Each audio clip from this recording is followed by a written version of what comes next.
पत्नी का जो एक धर्म है उसे पातिव्रत धर्म कहते हैं। यदि केवल अपने पति को भगवान मानकर और उनकी आराधना में, तो वो मोक्ष पदवी भी प्राप्त करती है और जो चाहे वो प्राप्त कर सकती है। पातिव्रत धर्म में बड़ी भारी सामर्थ्य है।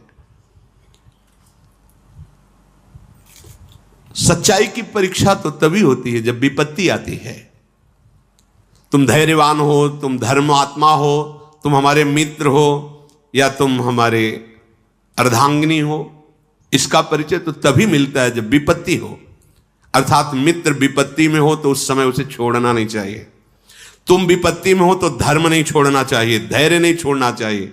अगर पति विपत्ति में है, बहुत संपत्ति अपहरण हो गई, तो ऐसे पति का किसी भी तरह से मन न दुखावे कि अब आपके पास तो कुछ रह नहीं गया, हमारी आप कामनाओं को पूर्ण नहीं करे। तो धीरज धर्म मित्र रुनारी आपद काल परखे चारी, जो ऐसी स्थिति में अपने पति का सहयोग करती है। वनवास हुआ, सियाजू ने ना तो जनकपुर का सुख स्वीकार किया ना अवधपुर का। कहा जहां प्रभु श्री राम के चरण, वहीं मुझे करोड़ों अयोध्या जैसा सुख मिलेगा।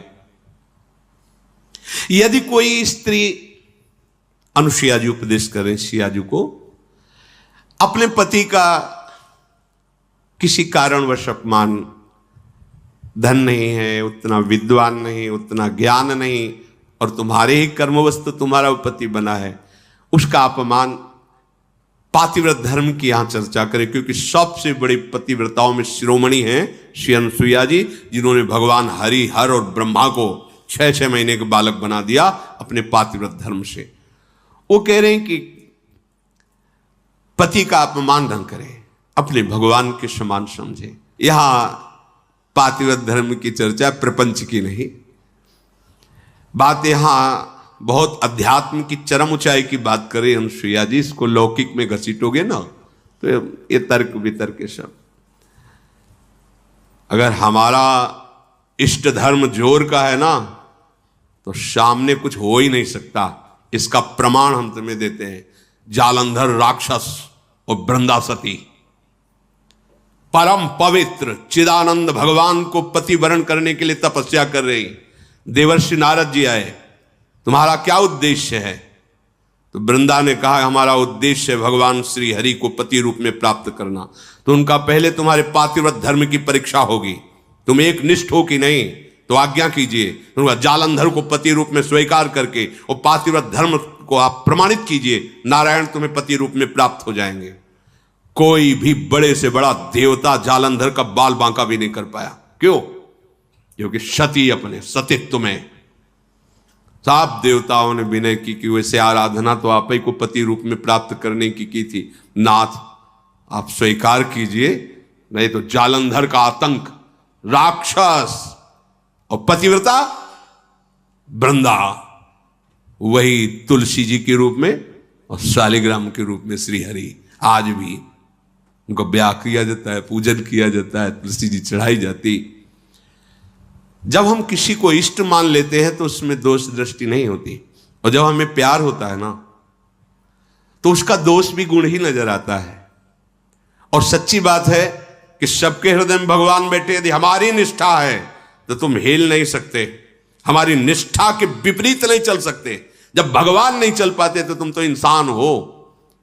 ये था माम प्रपद्यन्ते तास्ते, मेरे लाला बनकर घुटने के बल हमारे आंगन में चलो तो अनंत ब्रह्मांडों का पिता घुटनों के बल चल रहा नंद बाबा के आंगन में या महाराज दशरथ जी के आंगन में। मंगल भवन मंगलहारी द्रवहुषु दशरथ अजीर बिहारी। दशरथ जी के आंगन में विचरने वाले, कैसी लीला! अनंत ब्रह्मांडों का पिता बालक बन करके जब वो बन सकता है तो तुम्हारे निष्ठा और पातिव्रत धर्म में वैसे ही चलेगा जैसे तुम विचार करोगे, क्योंकि तुम्हारा पातिव्रत धर्म पवित्र। हमारा क्या होता है कि हम दूसरों के तो दोष फटाक से बोल देंगे। बैक में आप दृष्टि घुमाओ अपने ऊपर, तब लगेगा वो तो कम है। अगर हमारी बात खुल जाए बहुत ही हम गलत हैं। संत सदैव सत्य स्वभाव वाले साधक उपासक बाहर नहीं देखते, अपने अंदर देखते हैं। अपने दोषों को मिटा दो तो बाहर केवल भगवान या दूसरा कोई है ही नहीं। श्री अनुसुईया जी बड़ा सुंदर गृहस्थी में स्त्री शरीर पुरुष शरीर जो धारण की, इनको भगवत प्राप्ति का सहज उपाय बता रही। और यह ऐसी सामर्थ्य, ऐसे लिए स्त्री के लिए एक सुदृढ़ भगवत प्राप्ति का मार्ग है, जो घर परिवार में रह रही अपने पति में भगवान की भावना करना। मेरे पति ही मेरे भगवान हैं, ऐसी भावना से आठों पहर उनकी आज्ञा में रहना। जैसे कोई प्रश्न कर सकता है कि अगर पति ही दुराचारी हो तो शास्त्रों में वर्णन किया गया है कि आप अपने भाव रखिए और फिर विधान जैसा होगा अपने आप दूरी बना दे, क्योंकि आप और आपके पति के बीच में भगवान का भाव है ना, वो संभाल लेंगे, वो आपको बचा लेंगे, वो आपको दूर कर देंगे। ऐसा भी हो सकता है। अलग अलग मायाकृत रूप हैं और आंतरिक भाव में जाएंगे जब विचार पे, तो आपके ही कर्म का फल भुगताने के लिए ऐसा स्वभाव वाला पति दिया गया है, ऐसी भावना। तो हमारे ही कर्म निश्चित, अपने कर्म के प्रभाव से ही पति का वरण होता है, जैसे हमारे कर्म होते हैं। गायत्री के अनुष्ठान के द्वारा गायत्री जी को प्रसन्न करके जो कन्या प्रकट की थी, उनका नाम सावित्री जी हुआ था। बहुत ही तेजस्विनी राजकुमारी थी। जब वर वरण की बात आई तो उनके पिता ने आदेश किया कि तुम स्वयं घूमो मृत्युलोक में और जो तुम्हें वर पसंद आएगा उसके साथ ब्याह कर देंगे। इतना प्यार करते थे और वो गायत्री जी की कृपा से प्रकट हुई थी, इसलिए उनका नाम सावित्री। बड़ी तेजोमयी कांति, अद्भुत ज्ञान, मंत्री और विशाल सेना साथ राजकुमारी जन्म वर वरण के लिए। स्वयं तुम देखो, बहुत राजकुमारों को देखा, मन में ही नहीं आया। जंगल से गुजर रही थी, देखा एक लकड़हारा लकड़ी काट रहा है, दृष्टि गई, देखते ही लगा ये मेरे प्राणपति। रुक गई, मंत्री से कहा आदर से इनको नीचे उतारो। वो तो क्या अपराध बन गया, सैनिक घेरे हुए हैं, राजमंत्री। हाथ जोड़कर राजकुमारी ने कहा मैं आपको पति रूप में वरण करती हूं। तो उनका आप नेत्र हैं आपके, आप देख पा रहे हैं मैं कौन हूं। लकड़ी काट के बेचता हूं और अपने माता पिता की सेवा करता हूं। मेरे पास रहने का ठिकाना नहीं, खाने का। वो आपका राज वैभव का, प्रभु मैं राज वैभव को पति नहीं बना रही हूं, आपको पति रूप से वरण। मेरा मन मान गया है, मेरा मन राजी हो गया है आपको देख के, आपके सौंदर्य को, आपके गुण को, आपके घर को, आपके वैभव को देखकर मैं पति नहीं बना रही, मेरा मन मान गया है। आपके माता पिता कहाँ हैं? बोले जंगल में एक झोपड़ी में विराजमान है। ठीक, मंत्री से कहा ये स्वीकृत है, मुझे पूरी जानकारी ली, वापस लौट। जब वापस गए तो वहां बैठे हुए थे देवर्षि नारद जी। आओ बेटी। राजा ने कहा वर वरण किया? हां। मंत्री ने पूरी बात बताई। देवर्षि नारद जी ने कहा नहीं नहीं नहीं, गलत हो गया। तो बोले आप यही देख के तो कह रहे होंगे ना कि घर नहीं है, संपत्ति नहीं है, तुम राजकुमारी हो, कैसे निर्वाह होगा, ये सब मैं जान रही हूं, नहीं है उनके पास। बोले नहीं, एक बात और है, वो ज्यादा दिन जीवित नहीं रहेंगे, 1 वर्ष में उनकी मृत्यु का योग है, वो मर जाएंगे। बहुत है, ये देखो निष्ठा देखो, बहुत है 1 वर्ष। अगर मैं 1 दिन भी उनके नाम का सुहाग भरने को पा गई तो आज जीवन निर्वाह कर जाऊंगी उनके लिए। कैसा हमारा देश यति और सतियों का देश है। जैसे एक सन्यासी सर्वत्यागी, ऐसे साफ सुख की भावना केवल अपने पति में निहित करके भगवान को रिझा लिया। ये वो पातिव्रत धर्म है। अब सब भगत ही थोड़ी होते हैं, सब धर्म से ही थोड़ी चलते हैं। नारद जी बहुत प्रसन्न हुए। उन्होंने कहा एक बार जिसका वरण कर लिया बस। जैसे मां भगवती पार्वती जी ने सप्त ऋषियों को जवाब दिया था, कोटि जन्म लग रगर हमारी बरौ शंभु न तरहो कुमारी। तुम एक बार की बात कहते हो, करोड़ों बार जन्म लूंगी और तपस्या करूंगी और वर के रूप में वरण करूंगी तो महादेव को ही वरण करूंगी। माना महादेव अवगुण भवन विष्णु सकल गुण खाद, जेहि कर मन जेहि सम रमे ते ही संत। मान गए आपकी बात पर, मेरा मन रम गया है शिव में, करोड़ बार जन्म लूंगी लेकिन महादेव को ही वरण करूं। ये सावित्री जी का ब्याह हुआ, पिता ने अपार वैभव, वही अकेले थे, बिल्कुल एक भी सुख नहीं लिया। नहीं, मेरे पतिदेव के ही सुख में सुखी रहूंगी, आपका कुछ भी दहेज कोई भी एक वस्तु स्वीकार नहीं करूंगी।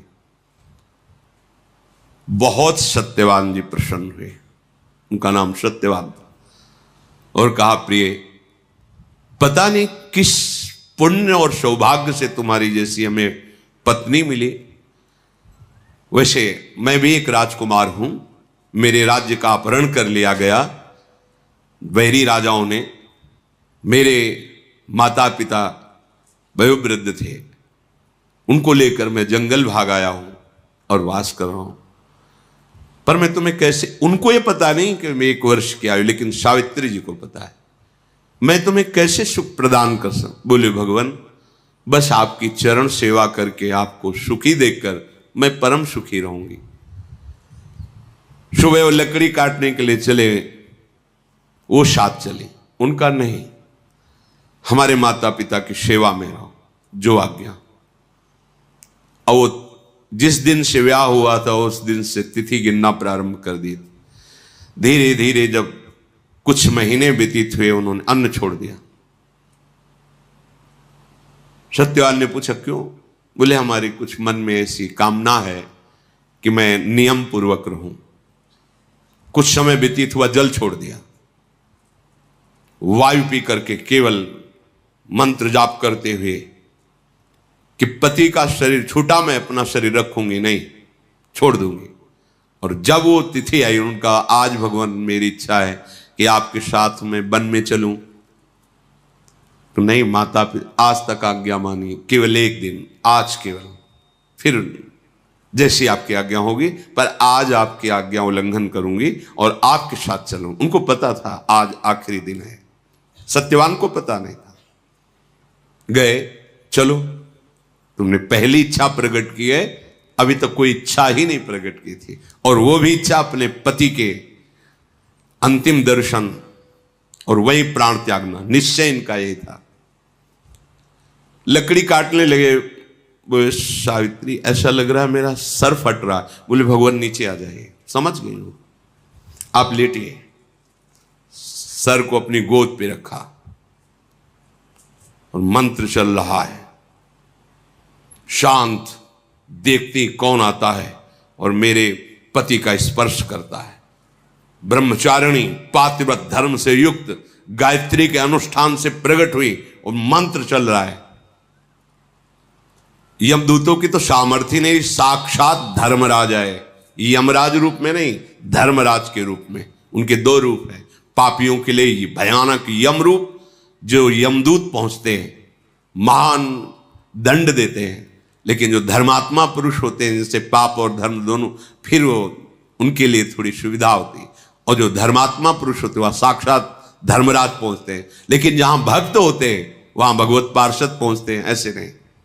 और यहां तो भगवत पार्षदों का भी प्रवेश नहीं। श्री जी की सखियां जो अत्यंत करुणामयी, देखा सामने धर्मराज,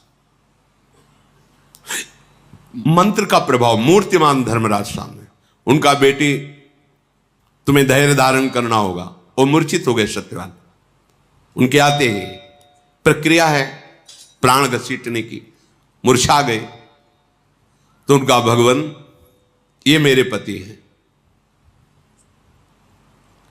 आप प्राण ले लो और देह की रक्षा करो, ऐसा कैसे हो सकता है? ये हमारे प्राण हैं। तो उनका समय तो पूरा हो गया, मैं तुम्हारे पति को सूक्ष्म शरीर में, यातना देह में लेकर अब जा रहा हूं। बोले आप अपना काम कीजिए और मैं अपने धर्म का निर्वाह करूंगी। खींचा सूक्ष्म प्राणों को, बंधन से बांधा यमपाश से, चल पड़े। सावित्री जी मंत्र बल से पीछे चल पड़ी। कंकन किंकिनी की झनकार तो पीछे मुड़ के, उनका बेटी असंभव है, मृत्यु होने के बाद जीव को अपने कर्मों का फल भोगना ही पड़ता है, वो किसी का साथ निर्वाह नहीं कर सकता। तुम वापस चली जाओ। उनका आप अपने कर्तव्य का पालन करें, हम अपने कर्तव्य का पालन करते। आगे बढ़े, पीछे तो कहा तुम्हारे पति प्रेम को देख करके हमारे हृदय में उत्साह हो रहा है, तुम वरदान मांगो। केवल सत्यवान के प्राणों को छोड़कर, इस जीवात्मा को छोड़कर तुम कोई भी वरदान मांगो। तो उनका सुना है हमारे सास ससुर राजा थे, उनका राज्य वैभव उनको पुनः प्राप्त हो जाए, उनके नेत्रों की ज्योति प्रकट हो जाए, ऐसी हमारी इच्छा है। तथास्तु। फिर चले, फिर देखो एक और वरदान मांग लो और आप वापस चले। तो हमारे माता पिता के पास केवल हम ही संतान थी, पुत्र नहीं था। एक पुत्र प्रदान कर दीजिए, अर्थात भाई। वो तथास्तु। फिर देखो बेटी, हम तुम्हें बार बार कह रहे हैं, यहां से आगे की यात्रा सूक्ष्म देह से होती है, स्थूल शरीर से नहीं। तुम अपने पातिव्रत धर्म से युक्त हो, इसलिए मुझे देख पा रहे हो, मेरे साथ चल रहे हो, पर अब उचित नहीं है। एक और वरदान मांग लो। तो अब मुझे भी एक पुत्र चाहिए। उनका तथास्तु। बोले रुक जाओ, मैं एक पतिव्रता हूं और बिना पति के संतान कैसे हो सकती। धर्मराज जी फंस गए, पतिव्रता के वचन में धर्मराज जी फंस गए, सत्यवान को छोड़ना पड़ा। ये उसी पातिव्रत धर्म का वर्णन पीछे हमने कई बार सुना है। कश्यप ऋषि से कहा कि मैं वो पेड़ की बगुली नहीं हूं जो तुम्हारे देखने से भस्म हो जाएगी, मैं एक पतिव्रता हूं। पातिव्रत धर्म